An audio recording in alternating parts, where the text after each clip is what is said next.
وہ میرے والد صاحب کا شعر ہے کہ وہ جن کے دل پہ مہریں ثبت ہوں ان کو کیا سمجھانا. یہ اس غزل کا مطلب ہے کہ وہ گلیاں چھوڑتے ہیں اور وہ گھر چھوڑ دیتے ہیں.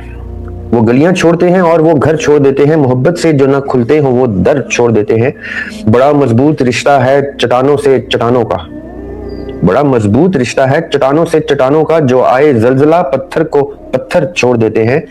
اور جس شعر پہ میں لانا چاہ رہا ہوں وہ جن کے دل پہ مہریں ثبت ہوں. ختم اللہ علی قلوبہم. وہ جن کے دل پہ مہریں ثبت ہوں ان کو کیا سمجھانا. انہیں ہم آپ کیا ان کو پیغمبر چھوڑ دیتے ہیں. یہ وہ ایرا ہے, یہ وہ نسل ہے, یہ وہ قوم ہے, یہ وہ اقوام ہیں جن خطوں کا میں نے ذکر کیا, جن کے دلوں پہ مہریں ثبت ہیں, جن کے اوپر عذاب نازل ہو چکا ہے. ان کو آپ میٹھی گولیاں دیتے ہیں ود آل ڈیو ریسپیکٹ مولانا طارق جمیل جیسی, یا ڈاکٹر مرحوم Ghulam Murtaza one of my favourite teachers ان جیسی, تو میں سمجھوں گا کہ ڈاکٹر کو ڈاکٹر نہیں آتی. میں نہیں سمجھتا مولانا طارق جمیل کسی ٹھیک روش پہ ہیں. میں نہیں سمجھتا ڈاکٹر غلام مرتضیٰ ٹھیک روش پہ تھے. مولانا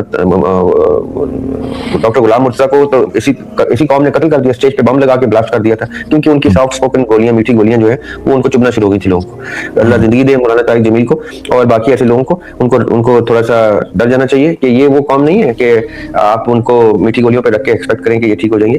ان کو چاہیے تھپڑ, ان کو چاہیے سزائیں, ان کو چاہیے گریبان سے پکڑ کے ٹانگوں سے الٹا لٹکا کے چوکوں پہ لٹکانے والا ایٹماسفیئر چاہیے ان کو چاہیے شریعت کا نفاذ. ان کے آدھی قوم تو آپ کے بازو کٹی پھر رہی ہو, انکلوڈنگ اور سیاستدان اور لیڈران, سب سے بڑے سب سے خوبصورت لیڈران سے لے کے سب سے بدصورت لیڈران تک کے بازو کٹے ہوئے ہوں گے, ہاتھ کٹے ہوئے ہوں گے. اس لیے یہ شریعت کا نفاذ نہیں آنے دیتے. اس لیے علماء بھی شریعت کا نفاذ نہیں آنے دیتے کیونکہ علماء بھی چور ہیں. اس لیے شریعت کا نفاذ نہیں آنے دیتے کیونکہ یہ سب چور ہیں. ان کا ٹیچر چور ہے, ان کا ڈاکٹر چور ہے, ان کا عالم چور ہے, ان کا ذاکر چور ہے. یہ سب کوئی چندہ چوری کرتا ہے تو کوئی کیا چوری کرتا ہے, کسی کا جس چیز پہ ہاتھ پڑتا ہے وہ چوری کر دیتا ہے. یہ اس لیے شریعت کا نفاذ نہیں آنے دیتے. ایسے ٹائم پہ آ کے میٹھی گولیاں دینے والے علماء جن کو پڑھے لکھے لوگ جب میٹھی گولیاں دیتے ہیں تو میں کہتا ہوں اس کا مطلب ہے کہ یہ بھی تو چور نہیں, کیونکہ اگر ڈر ہی رہے ہیں, یہ بھی شریعت کے نفاذ کی بات کرنے سے ڈرتے ہیں اور کوئی میٹھا سا دین دے رہے ہیں. دین میٹھا نہیں ہوتا, دین ہوتا ہے سسٹم. مذہب میٹھا ہوتا ہے, رسوم و رواج میٹھی ہوتی ہیں, روایات میٹھی ہوتی ہیں.